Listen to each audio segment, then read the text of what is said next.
cuando el otro lado del cono era verde, era una revelación impresionante de la naturaleza. Y aunque los físicos consideraron que eso no era un efecto físico independiente, objetivo, porque no hay una tal luz violeta, y aunque los físicos decían que eso es una ilusión óptica, si decimos es una ilusión óptica, eso no existe, para Goethe era una percepción y por lo tanto existe. Y el violeta se definía entonces como un color complementario del verde. Y entonces era una muestra de que debíamos de considerar la fisiología, al ojo, a la manera como percibimos las cosas en nuestra teoría del color. Y escribió una teoría del color que es además fantástica porque es un texto poético. Porque Goethe se refería a la luz, no como a la oscuridad, no como la ausencia de luz. Goethe consideraba que la oscuridad que está allá abajo también tiene existencia propia. Que así como hacemos incidir un rayo de luz en un prisma para descomponerlo en sus colores, podríamos hacer incidir un rayo de oscuridad en un prisma y veríamos que los colores son complementarios a los de arriba, que se invierte el espectro y aparecen los colores complementarios.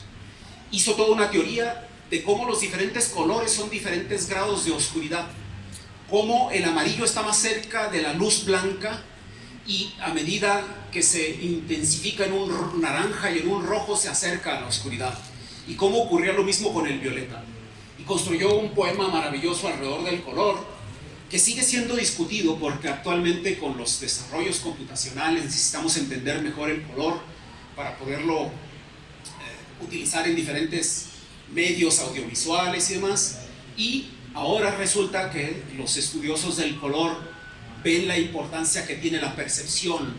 Es no solamente una longitud de onda lo que hace al color, como dicen los físicos, sino la manera como yo la veo. Ese fue un debate que comenzó Goethe criticando duramente a Newton, con toda la autoridad que tenía Newton en la época. Se criticaron duramente unos y otros, porque Goethe consideraba que, está ahí, la luz es materia y la oscuridad es espacio, concluyó Goethe. De manera tal que materia y espacio son inseparables, no percibimos a una sin la otra, decía el poeta, ¿no? Y tan importante fue para Goethe esta luz que él consideraba que era lo más importante que había hecho en su vida. Entonces me quise traer las conversaciones que tuvo con Johann Peter Eckermann en 1829, donde dice: no me enorgullezco demasiado de mis logros como poeta. Dice: en mi época he vivido escritores creativos excelentes, los ha habido aún más brillantes antes de mí y siempre los habrá después de mi tiempo.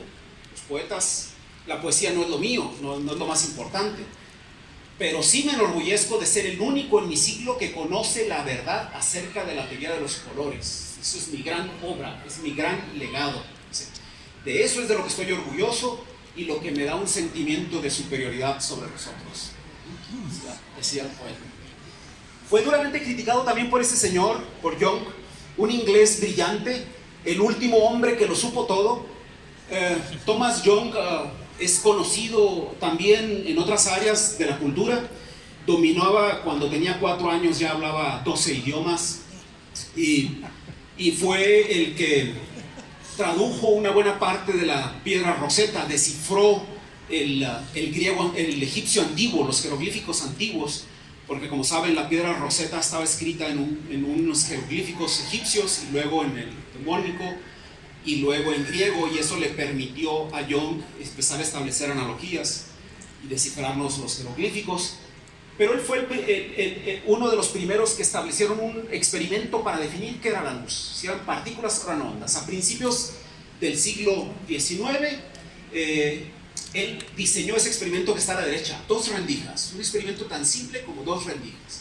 Es poner una pared a la que le había hecho 2 rendijas y hacer incidir unas de luz y ver qué es lo que se reflejaba en la pared de atrás. Si la luz son partículas, entonces él debía de ver 2 franjas en la pantalla de atrás. Si en cambio la luz fueran ondas, entonces debería haber muchas franjas, porque esas ondas interfieren entre sí y acabarían produciendo un patrón de interferencia allá atrás, como el azul, que fue a final de cuentas el observado. Young determinó entonces que la luz eran ondas, en contraposición con Newton, que decía que eran partículas, ¿no? El experimento de Thomas Young sigue siendo un experimento interesantísimo para la mecánica cuántica, no iremos a fondo en todo eso, pero lo que básicamente estaba ocurriendo es esto que nosotros vemos. Si lo queremos hacer con agua, podemos poner esa estructura en el agua y hacer incidir ondas, y vamos a ver esas interferencias de las ondas que forman franjas en la pantalla del fondo.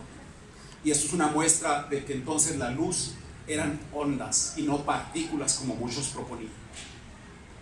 Es ese fenómeno de interferencia entre las ondas lo que produce franjas de iluminación y franjas de oscuridad.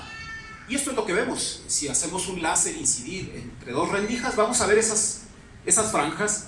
Muestra clara en el laboratorio de que la luz pues son ondas.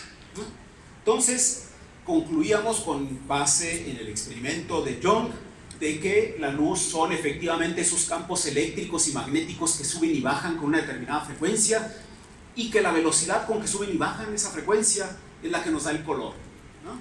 Cuando la frecuencia es muy alta lo vemos azul, cuando la frecuencia es muy baja lo vemos rojo, y en ese rango vemos todos los colores, ¿no?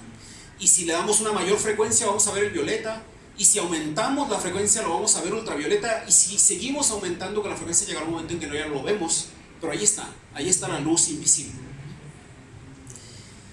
De manera que cuando llegó 1900 sabíamos por Young que la luz eran ondas, pero no podíamos entender cómo es que los cuerpos radian. Esto es lo que estábamos diciendo hace rato. No podíamos entender cómo es que se comportan los cuerpos, ¿no? Y aquí hago una pausa para citar a dos poetas de nuestro tiempo y de nuestro país que tenían preocupaciones parecidas. Estos dos señores, José Emilio Pacheco y Octavio Paz, tienen referentes científicos muy importantes. José Emilio Pacheco tiene una poesía en la que está continuamente presente los conceptos de la física, de la astrofísica, de la mecánica cuántica, y Octavio Paz, por su lado, no lo necesito decir porque en la llama doble se explayó y dijo abiertamente que las preguntas que se planteaban los antiguos griegos son las preguntas que se plantean los físicos de hoy. Y él mismo invitó a Steven Weinberg muchas veces a venir a México para discutir con él. Octavio Paz estaba muy interesado en las cosas de la física, y curiosamente tenían posturas distintas cuando uno analiza la poesía de ambos. Si uno analiza a José Emilio Pacheco, hay una colección de poemas de Irás y no volverás, definición, y él dice que la luz la define como la piel del mundo, ¿no? Es de alguna manera una postura que uno ve en general en la poesía. Si uno agarra más poetas y empieza a analizar, se puede delinear una personalidad y una manera de ver el mundo en poetas que tiene que ver con eso que está a la derecha. Una mirada clásica, una mirada newtoniana, muy concreta, muy sensorial, una mirada muy corpórea, que casi se puede tocar, que es determinista. Y eso era José Emilio Pacheco. Y para muestras un botón, la luz, la piel del mundo. En cambio, Octavio Paz decía que la luz es tiempo que se piensa, ¿no? Y decía más, no vamos a hacer aquí una revisión de la poesía de Octavio Paz, pero efectivamente concuerda la poesía de Octavio Paz con la de un hombre místico, con la de un hombre extrañado, curioso, que se preguntaba, y que de alguna manera concuerda más con las ideas cuánticas, con la relatividad, teoría de la relatividad, con lo que es etéreo, con lo incorpóreo, con lo que no se puede tocar, y con lo que es indeterminado, con esa creencia y esa fe en lo que no puede determinarse, en el azar. Octavio Paz estaba fascinado con esas cosas, de manera que representan de alguna manera dos poetas contemporáneos, ambos mexicanos, que tenían posturas distintas frente a la luz. ¿Qué pasaba en la física? Pues en la física ocurrió una catástrofe a finales del siglo XIX, la catástrofe ultravioleta se la llama, que es una crisis con el cuerpo negro. Cuando ustedes calientan un objeto, ese objeto va a empezar a emitir radiación, va a empezar a emitir luz. Ya lo creo que si yo les digo que si calentamos esta mesa va a empezar a emitir luz, ustedes van a tener dificultades, pero si les digo que calentamos un pedazo de hierro, ustedes de inmediato van a afirmar con su cabeza, sí, efectivamente. Si calentamos un pedazo de hierro, lo podemos llevar al rojo vivo, ¿no? Y lo podemos llevar algunos dicen sea rojo-blanco, ¿no? Para implicar que está extremadamente caliente. Se puede